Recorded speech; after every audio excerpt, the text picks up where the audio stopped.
So that's what I'm going to do, because I'm not going to participate in an unfair hearing where there's no jurisdiction. Sir saw me what he believed to be engaged in privileged activity. You need your paperwork in order too, and I just need to verify that your paperwork is in order. That's not true. You don't have jurisdiction without your oath of office timely filed. Because we do have jurisdiction. All right, next we have Leonard Blatt.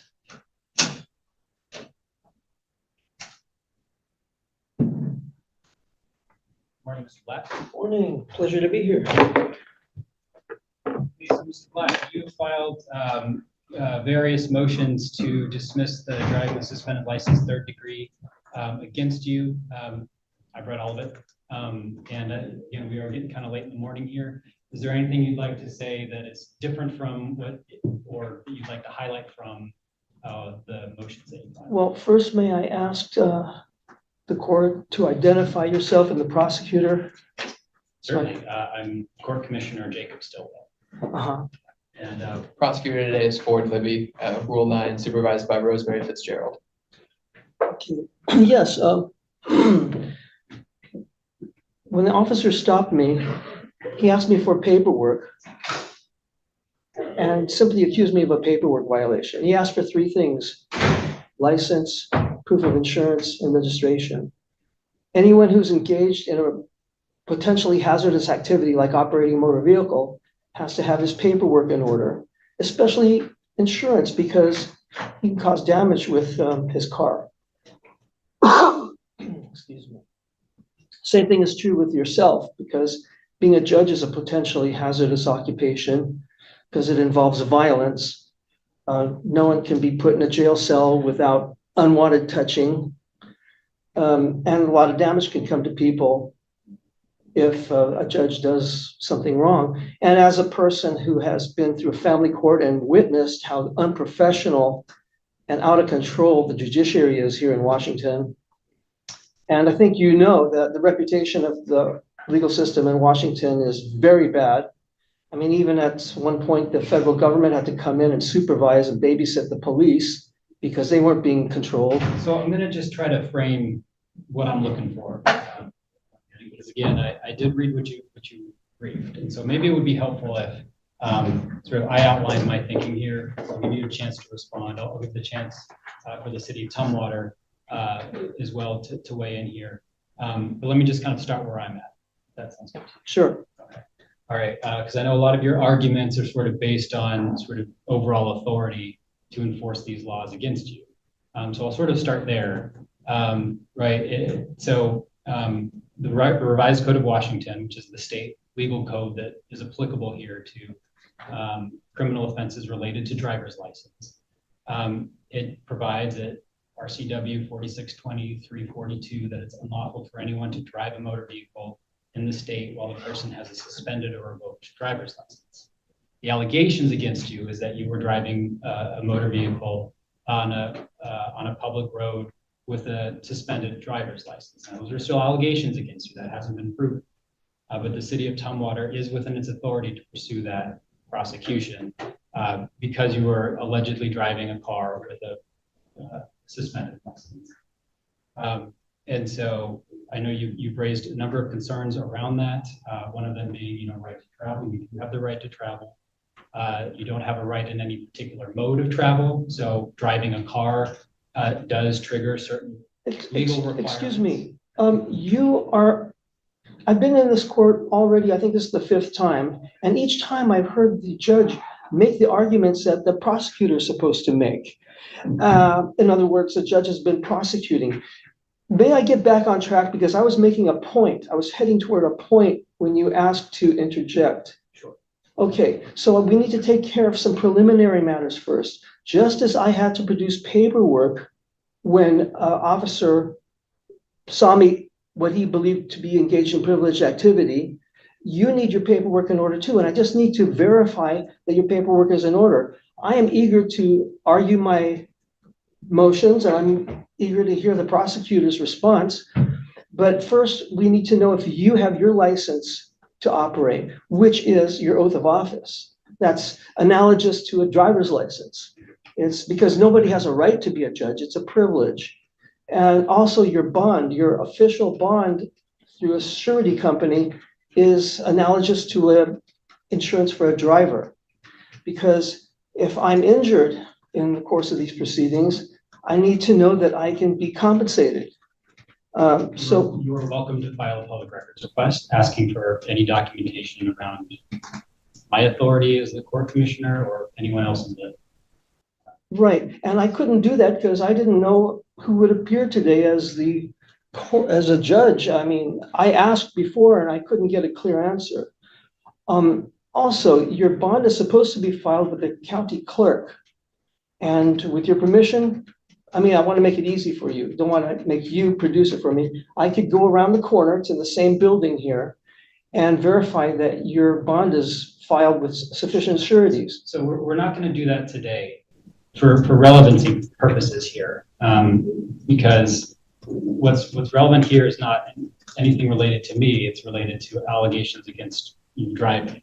It absolutely is relevant to you because it's all about whether you have jurisdiction, and you don't have jurisdiction without your oath of office timely filed and a bond with sufficient sureties. And I have a pocket brief here that I'll give you the court and a copy to the prosecutor to show you. I'm gonna stop you again, and I don't mean to interrupt here, but you have the opportunity to look at those documents. If you're able to find documents in any way, indicating that we don't have the proper authority to operate as a court in this case, you're welcome to get those documents and present them.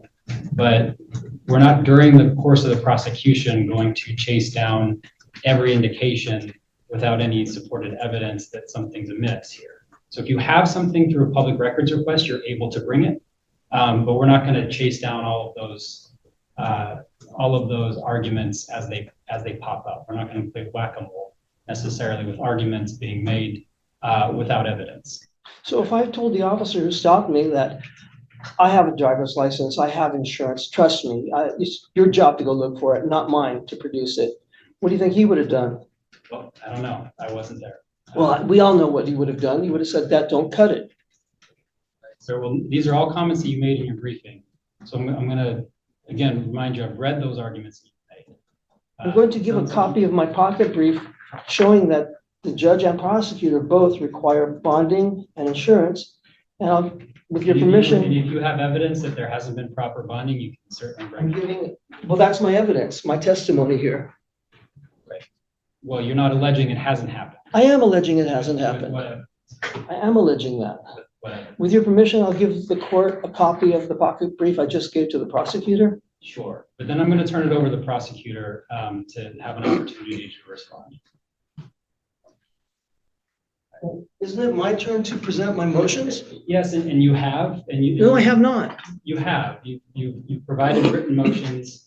You've been given some time to sort of summarize what your arguments are here. So we also want to hear from both sides. I need to make a statement for the record so the appellate court can understand. Well, it's 11:33. You got till 11:40. And I'm going to turn it over to the city time. Well, if the prosecutor wants you to take 3 months out of my life, you have to give me enough time because the taxpayers are going to pay for this.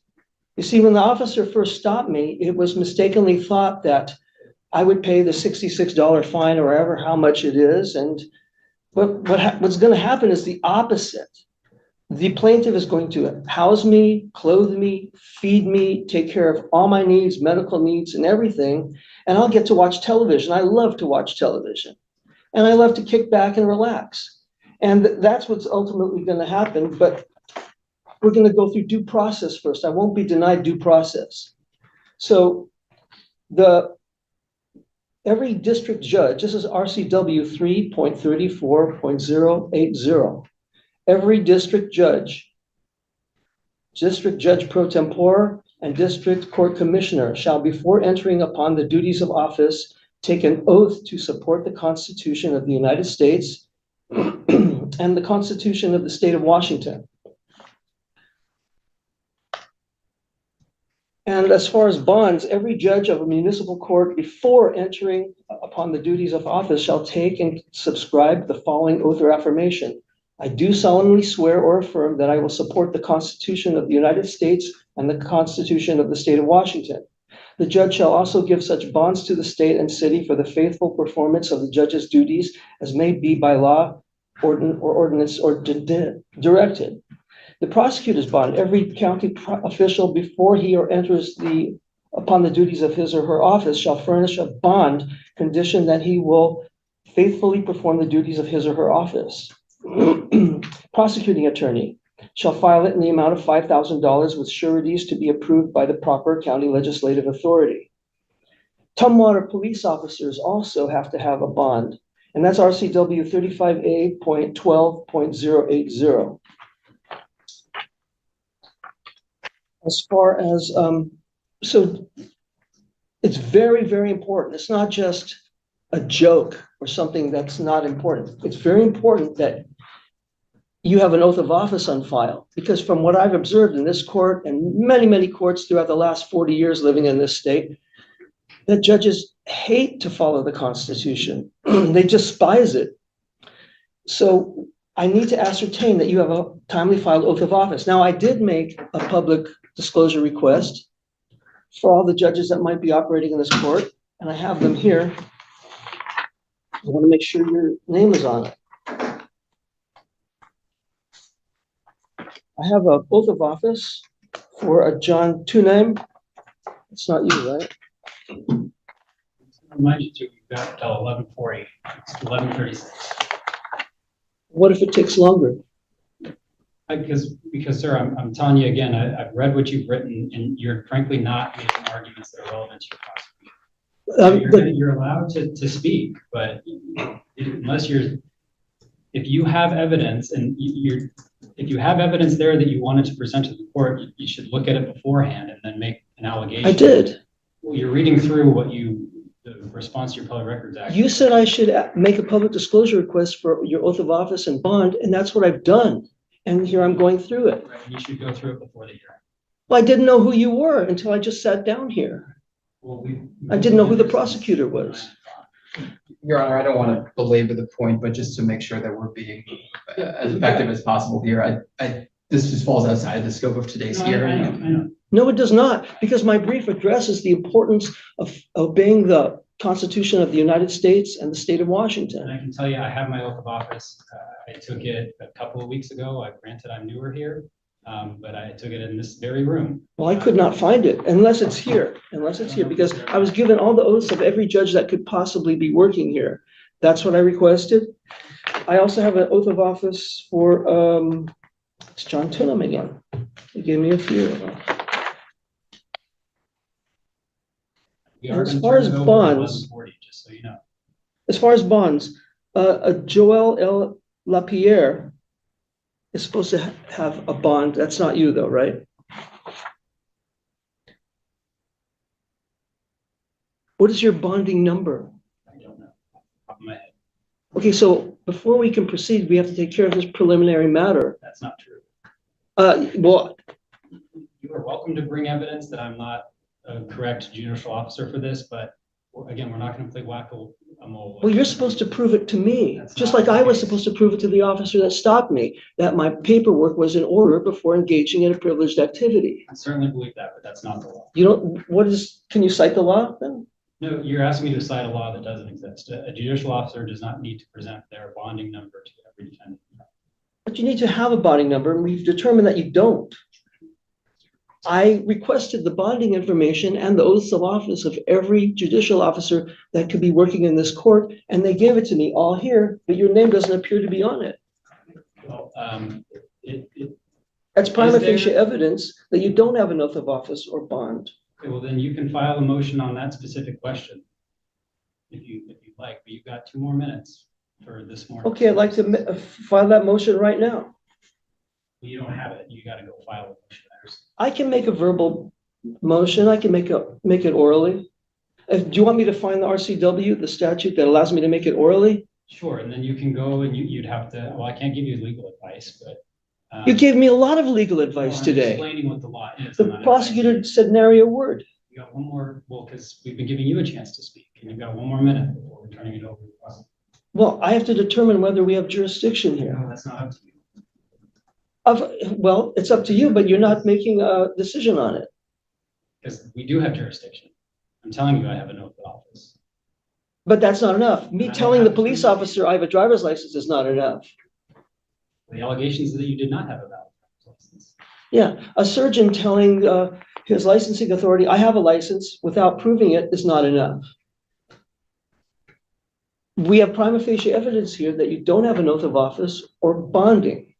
And the Constitution, you say you have an oath of office, well, that means you swore to uphold the Constitution. And the Constitution requires you to have an oath of office timely filed. And RCW Title 42 says if you don't have it timely filed, you're not lawfully in office. That means that you can't preside over this hearing.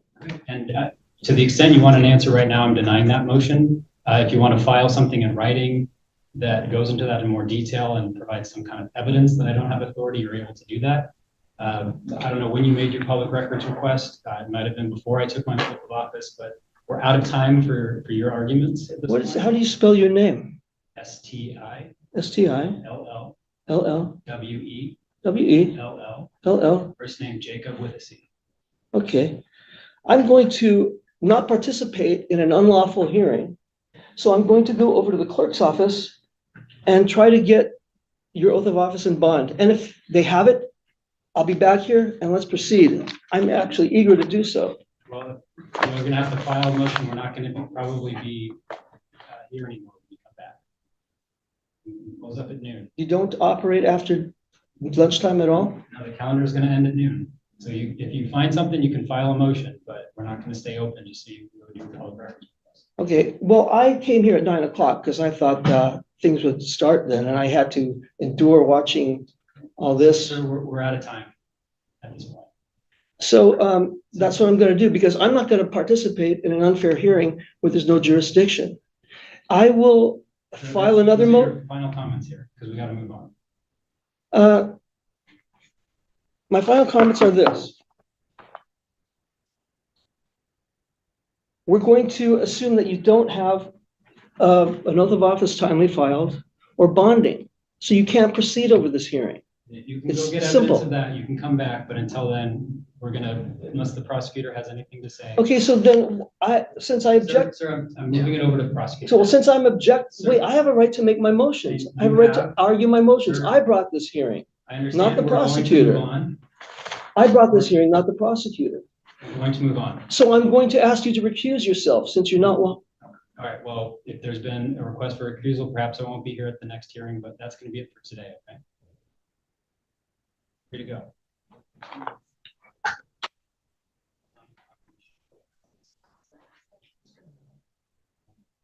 Well, sir, we're also here set for trial confirmation. You have a jury trial set. I haven't even entered the plea yet. Well, you don't have, I mean, the state is moving forward. Probable cause has been found. You've elected to represent yourself against. I am myself. I don't represent myself. I am myself. Well, are you ready to proceed to trial on November 17th? First, I have to be advised of the nature and cause of action and enter a plea. And I have to verify that the judge, which keeps rotating, is lawfully in office. I mean, I'm not trying to throw monkey wrenches in this or anything or give you a hard time. I'm just trying to require due process. You were arraigned on June 26th, 2023. Determination of probable cause was found. Your Honor, just to, Well, you said I'm free to leave and you're not lawfully in office, so I'm going to leave. well, Your Honor, if the defendant's going to walk out, I would request a bench warrant be issued if he's just going to walk out of his own trial confirmation. All right, sir, are you here with him? Is that the two of you speaking? I'm hard of hearing. I was asking if the two of you were here together. I can't hear. Were you here with Mr. Blatt? I don't have a case here. Okay, were you here with Mr. Blatt, who was just up here? I can't really hear you. I'm getting a hearing aid. Why are you here? But I haven't had all the tests yet. Okay. Why are you here in court today? Oh, I'm just here to observe. With Mr. Very Blatt? interesting. Okay. I watched the body language Okay. I watched the behavior panel on YouTube, and I'm watching this video to watch the body language. All right. Thank Very you, sir. interesting. Okay. Thank you, Can I sir. go You're free to now? go. Yes. Okay. All right. So the request is a bench warrant for, I don't know if I can issue a bench warrant for failure to appear. If he doesn't show up for the jury trial, Okay. I think at that point, there might be grounds, but So then I guess the state would just ask to keep the trial dates and proceed from there. And Your Honor, I believe you are clear, but just for the record, I know there's been a lot of talks about public records today. If we could just have a ruling on the defendant's motion today. yes, to the extent I wasn't clear, I'm denying the defendant's motions to dismiss all of that have been filed, and trial appears to have been confirmed. There's no unequivocal suggestion to the contrary, so we'll keep the jury trial dates as currently set.